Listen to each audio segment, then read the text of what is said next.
Alright, what's going on, guys? This is just a follow-up intake manifold comparison and everything. This is the 75 lower, the gasket. I think I did a quick comparison in the last video, but I don't think I actually compared the port sizing differences between the two of them.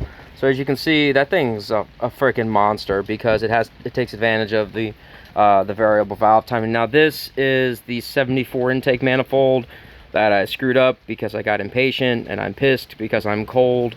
But that's 74 lower intake, standard 6G rails, 72, 74 rails. Got some billet 3SX ones coming with the awesome little fuel loop and all that. As you can see, even with the taller now rear valve cover that was a front valve cover, it still hits and it's still not sealing. So I've got more to shave off the bottom of that might get us super duper close with just barely shaving the top of this. But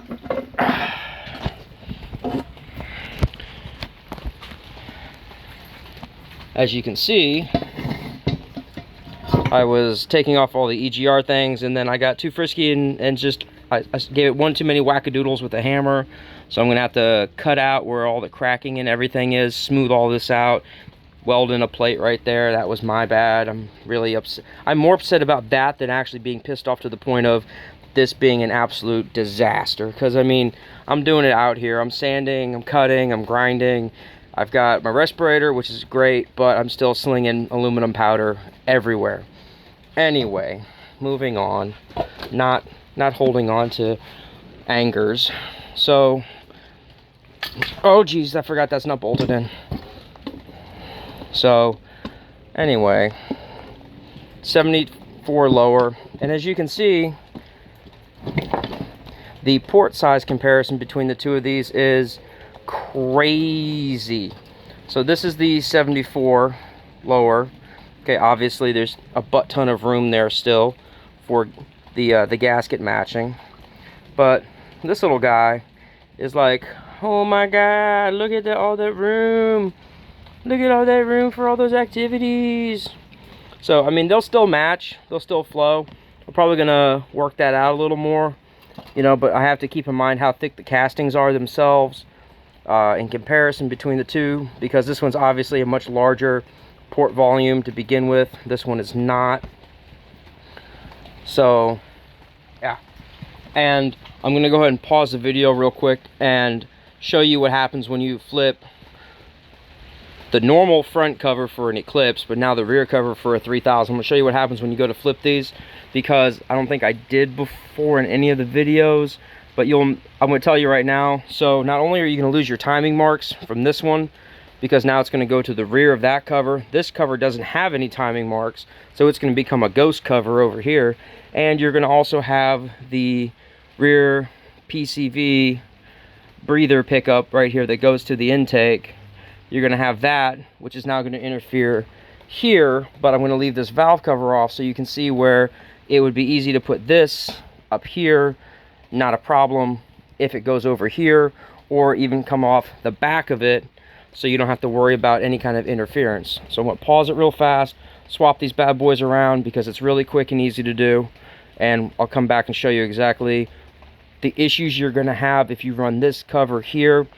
I mean, it's not terrible. Again, all you're gonna have to redo is reroute your PCV setup, so it's much easier on you. Because I thought about it, I was like, I'll just put one of these over here, and I'm like, wait a minute, that still doesn't alleviate the problem of this PCV 90-degree nipple back here. So let's pause.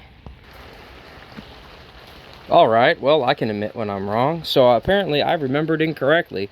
And keeping in mind, I've had this motor taken apart, put together, shit swapped around about, I don't know, 7 or 8 different times over the course of the last 5 or 6 months. So yeah, so this will swap over. The elbow won't interfere. That's super cool.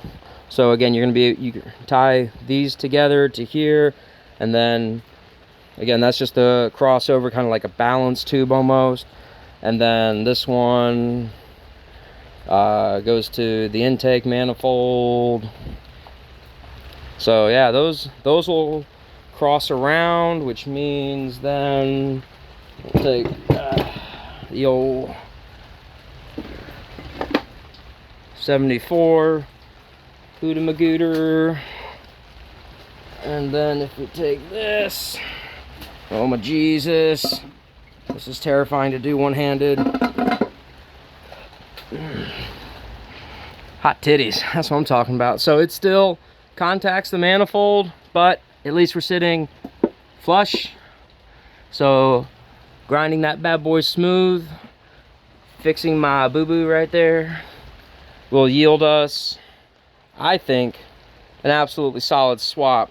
Now the only issue we're going to run into is setting our timing marks, which honestly I think I'm going to flip the covers back around just so I can take that cover, make a mark wherever it sits, and then make a template, make a mark.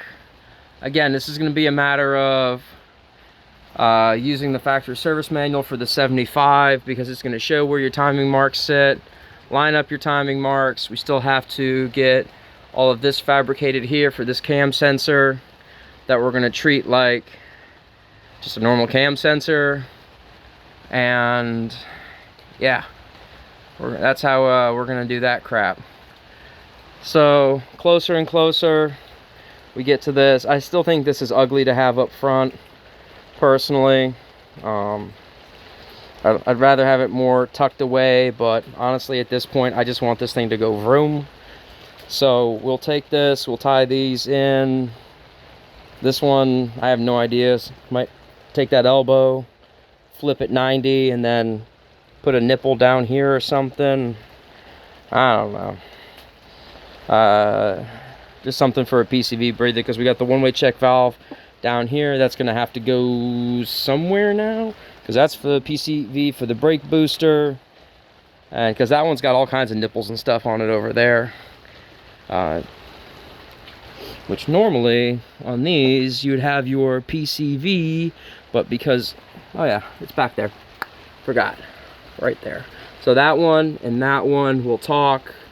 It'll suck from there, and then the crossover balance thingamaboober, and then this was supposed to, yeah, think about that. That looks about right. I'm gonna go with that right there. So, and then you have little breather PCV nipple thingy right here for something. I'll probably use that for fuel pressure regulator, honestly. And then that'll be really it for vacuum lines. Nothing crazy and over the top. I will probably have issues because I have the really nice hardline loop kit that goes right here, so this crap's probably going to be in the way. So this fitting here might change to a straight nipple, and then I might just use a 90-degree general rubber hose, go to AutoZone or Advance and pick it up, and then that way I can do that. That one I'm pretty sure is going to be okay where it sits. Hell, I might even be able just to take this off and just rotate that fitting up, and then just go up and over, you know, just do something to keep it pretty, I guess. But yeah, Jesus tits, man, we're getting really close to this thing going in and putting electronics in it and making it go vroom. This is the for the knock sensor in the center there. But these are really simple motors. Like, even though it's fuel injected and spooky, as long as the cam and the crank line up for time and that thing is in time, there should be no reason to fire this.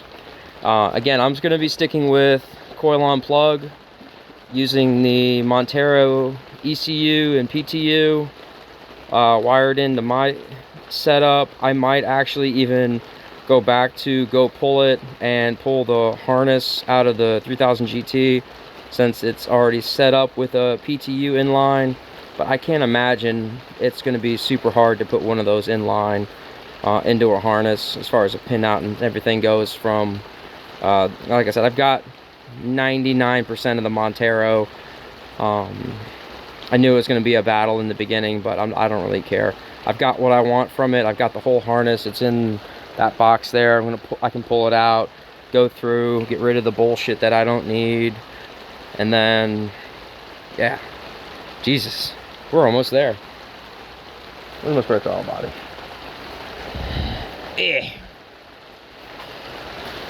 And then no, it would be like, see that, and that's another thing too. Ah, look at that, another talking point. So for this to go on, it would normally, so with the 74, this is actually going to end up being bolted on upside down, like so, which again is raising up even higher, because if we do it that way, it's going to put the throttle cable pickup on the wrong side. Could I run something all the way through? Probably. Will I? Maybe. I don't know. We'll cross that bridge when we get to it, big dog. Because otherwise you can see it's going to drop the idle air down, the FIAV right there, that's going away, so I don't really give a shit. But yeah, so we might do a stealth cable setup, run it underneath the intake, and then loop it back around and put some bracketry there. Might do that just to simplify ease of use. And yeah, because Mitsubishi could have just put everything on one side to start life with, but they didn't. That's where we're at with this. Hope you guys enjoyed. We both learned today. That was really cool. And we're going to go from there. Again, I really love to be able to use the 75 manifold. My biggest concern is swapping everything around. Because hell, I'll just do it real time. Just don't fucking... Ow. That's sharp. Pull that. Swap that, because that should be now set to be backwards. God damn it, dude.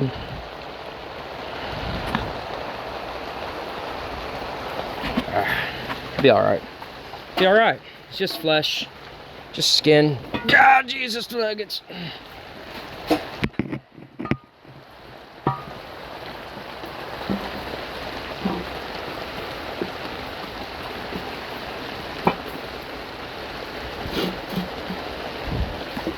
Okay, so we see with the 75 manifold, we actually have ample amounts of clearance underneath of it. So, again, we might end up doing that. We're gonna take a measurement and see exactly how tall both of these are in comparison. Because right now we're literally trying to keep, this isn't gonna fit under a stock hood. It's just not gonna fit under a stock hood. That's why, fucking rain. Oh, geez. That's why we have the scoot hood here. We're gonna modify that to fit the 2G, delete the blisters, keep the center section. I might just mold the center section first and then graft it into a stock steel hood. Ah, fucking rain. Yeah, at the end of the day, it's gonna be which one is going to give us the best hood clearance. And again, I want to try to stick with 75 parts, but that's a tall motor, my dude. You're a tall girl. But that's where we're at right now. I'll do a quick height comparison and then we'll go from there. Let me pause this because, yeah, I'm not trying to one-hand this shit anymore. Alright, so I measured this, I squared it off here, and then I used my calipers, which are machine square, coming off the back of here, and this one is about 6 3/4 inches tall, and that's squaring off the front of this with that, just sitting on the top of the timing belt. So with the 75M intake, we're about 6 3/4 of an inch tall. My phone's down to like 4%, so I'm trying to do this quick so I don't die, because this is like the 4th video I've done today. And yeah, so 6 3/4 inches. Let's compare with the 6G74. All right, with this to the top of that nipple up there, we're getting right around 6 5/8 of an inch tall. So it's about a 1/4 inch shorter overall. And it's a bolt-in affair. So again, fuel rails drop in, this drops in, fix my boo-boo.